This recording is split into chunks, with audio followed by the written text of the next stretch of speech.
અમરેલી જિલ્લાના લાઠી શહેરમાં અન્નપૂર્ણા ભોજનાલય આવેલું છે અને આ ભોજનાલય 50 વર્ષ કે 50 વર્ષથી વધુ ઉંમરના વૃદ્ધ વ્યક્તિઓ માટે કાર્યરત છે.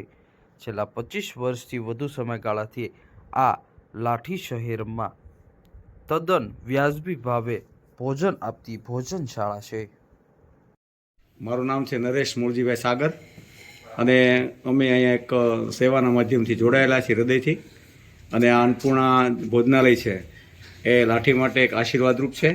50 વર્ષથી ઉપરના જે લોકો હોય અને જરૂરિયાતવાળા એના માટે ખૂબ આશીર્વાદરૂપ છે.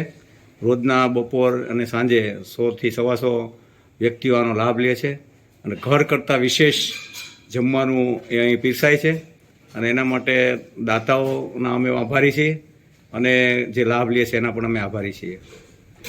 અને દીપક કંસારા નામ છે ને આપણામાં દાનનો મહિમા બહુ મોટો છે. અન્નદાન, વસ્ત્રદાન અને વિદ્યાદાન.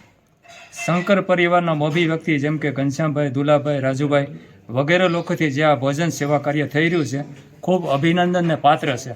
બરાબર છે.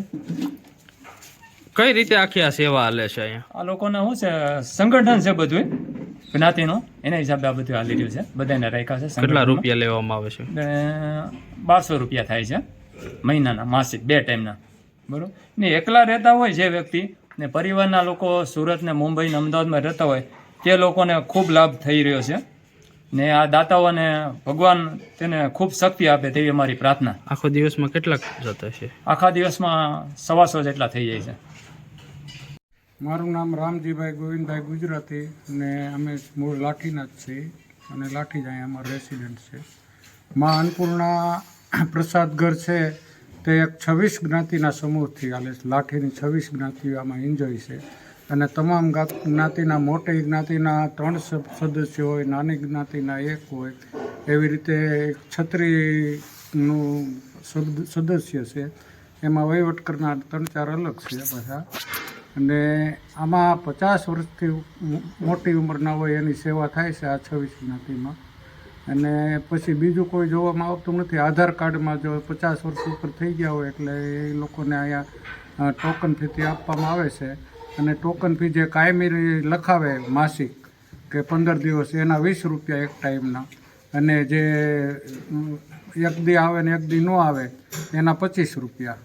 એટલે એ રીતનું છે. અને સવારે અમારે જેને જમવા આવવું હોય એને 10:30 પહેલાં લખાવી દેવાનું અહીંયા, અને સાંજે જમવા આવવાનું હોય એને 5 વાગ્યા પહેલાં લખાવી દેવાનું.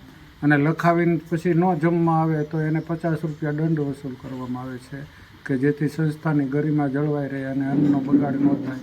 અને તમામને ફૂલ પેટ આપવામાં આવે છે. અને જમવામાં મેનુ અમારું સરસ હોય છે. સવારમાં રોટલી, શાક, દાળ, ભાત, શાક, ગોળ અને છાશ અને મરચાં. સાંજે એની અવેજીમાં દાળ ભાતની અવેજીમાં ખીચડી કઢી હોય છે. બાકી ફૂલ જ હોય છે. અને ટિફિન વ્યવસ્થા છે, પણ ટિફિન પોતાને લઈને આવવાનું લાભાર્થીને. અહીંથી કોઈ દેવા જવાની કે એવી કોઈ છે નહીં વ્યવસ્થા. લાભાર્થી પોતે લાવે એટલે ટિફિન ભરી દઈએ અહીંયા અમે.